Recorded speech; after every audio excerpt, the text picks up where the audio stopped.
ಸಾಮಾನ್ಯವಾಗಿ ನಾನು ಅಧಿಕಾರಿಗಳ ಬಗ್ಗೆ ನಾನೇನು ಹೇಳಕ್ ಹೋಗಲ್ಲ. ಯಾಕಂದ್ರೆ ಅಧಿಕಾರಿಗಳು ಚುನಾಯಿತ ಸರ್ಕಾರದ ನಿರ್ದೇಶನ.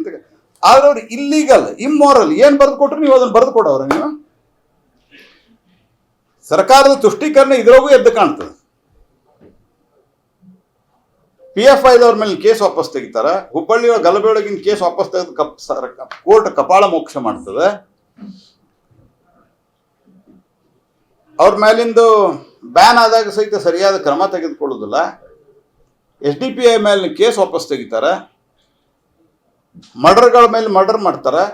ಅವ್ರ ಮೇಲೆ ಏನಿಲ್ಲ. ಈ ಚಕ್ರವರ್ತಿ ಸೂಲಿಬೆಲೆ ಹೋಗಿ ಭಾಷಣ ಮಾಡ್ತಾರ ಅಂತಂದ್ರೆ ಅದು ದೇಶದ ಇತಿಹಾಸ. ಅಂದ್ರೆ ಔರಂಗಜೇಬದ್ ಮಾತಾಡಬಾರ್ದ, ಅವೇನು ಅನ್ಯಾಯ ಮಾಡಿದ ಅಂತ ಇದು ರಾಜಕಾರಣ ಏನ್ರಿ? ಅಥವಾ ಬಾಬರ್ ಏನ್ ಮಾಡಿದ ಅಂತ ಮಾತಾಡೋದು ರಾಜಕಾರಣನ? ಅಥವಾ ಸಿದ್ದರಾಮಯ್ಯ ಅಲ್ಪಸಂಖ್ಯಾತರ ತುಷ್ಟೀಕರಣಕ್ಕೆ 4% ಇದು ಮಾಡಿದ್ದಾರೆ, 15% ವಸ್ತಿಯೊಳಗೆ ಮಾಡಿದ್ದಾರೆ ಕಾಂಟ್ರಾಕ್ಟ್ದಲ್ಲಿ, ಅದು ರಾಜಕಾರಣನ? ಏನ್ ಮಾಡ್ತಾ ಇದ್ದೀರಿ ನೀವು? ಈ ದೇಶವನ್ನ ಈ ರಾಜ್ಯವನ್ನ ಒಂದು ರೀತಿಯಲ್ಲಿ ಮತಾಂಧ ಕೇಂದ್ರವನ್ನಾಗಿ ಮಾಡ್ತಾ ಇದ್ದೀರಾ?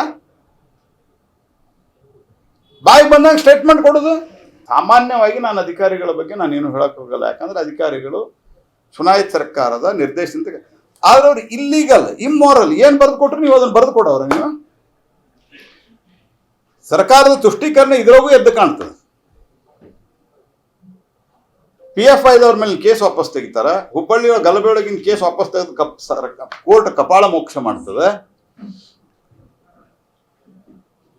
ಅವ್ರ ಮೇಲಿಂದು ಬ್ಯಾನ್ ಆದಾಗ ಸಹಿತ ಸರಿಯಾದ ಕ್ರಮ ತೆಗೆದುಕೊಳ್ಳೋದಿಲ್ಲ. SDPI ಮೇಲೆ ಕೇಸ್ ವಾಪಸ್ ತೆಗಿತಾರೆ. ಮರ್ಡರ್ಗಳ ಮೇಲೆ ಮರ್ಡರ್ ಮಾಡ್ತಾರೆ. ಅವ್ರ ಮೇಲೆ ಏನಿಲ್ಲ. ಈ ಚಕ್ರವರ್ತಿ ಸೂಲಿಬೆಲೆ ಹೋಗಿ ಭಾಷಣ ಮಾಡ್ತಾರ ಅಂತಂದ್ರೆ ಅದು ದೇಶದ ಇತಿಹಾಸ. ಅಂದ್ರೆ ಔರಂಗಜೇಬದ್ ಮಾತಾಡಬಾರ್ದ, ಅವೇನು ಅನ್ಯಾಯ ಮಾಡಿದ ಅಂತ ಇದು ರಾಜಕಾರಣ ಏನ್ರಿ? ಅಥವಾ ಬಾಬರ್ ಏನ್ ಮಾಡಿದ ಅಂತ ಮಾತಾಡೋದು ರಾಜಕಾರಣನ? ಅಥವಾ ಸಿದ್ದರಾಮಯ್ಯ ಅಲ್ಪಸಂಖ್ಯಾತರ ತುಷ್ಟೀಕರಣಕ್ಕೆ 4% ಇದು ಮಾಡಿದ್ದಾರೆ, 15% ವಸ್ತಿಯೊಳಗೆ ಮಾಡಿದ್ದಾರೆ ಕಾಂಟ್ರಾಕ್ಟ್ದಲ್ಲಿ, ಅದು ರಾಜಕಾರಣನ? ಏನ್ ಮಾಡ್ತಾ ಇದ್ದೀರಿ ನೀವು? ಈ ದೇಶವನ್ನ ಈ ರಾಜ್ಯವನ್ನ ಒಂದು ರೀತಿಯಲ್ಲಿ ಮತಾಂಧ ಕೇಂದ್ರವನ್ನಾಗಿ ಮಾಡ್ತಾ ಇದ್ದೀರಾ? ಬಾಯಿ ಬಂದಾಗ ಸ್ಟೇಟ್ಮೆಂಟ್ ಕೊಡೋದು.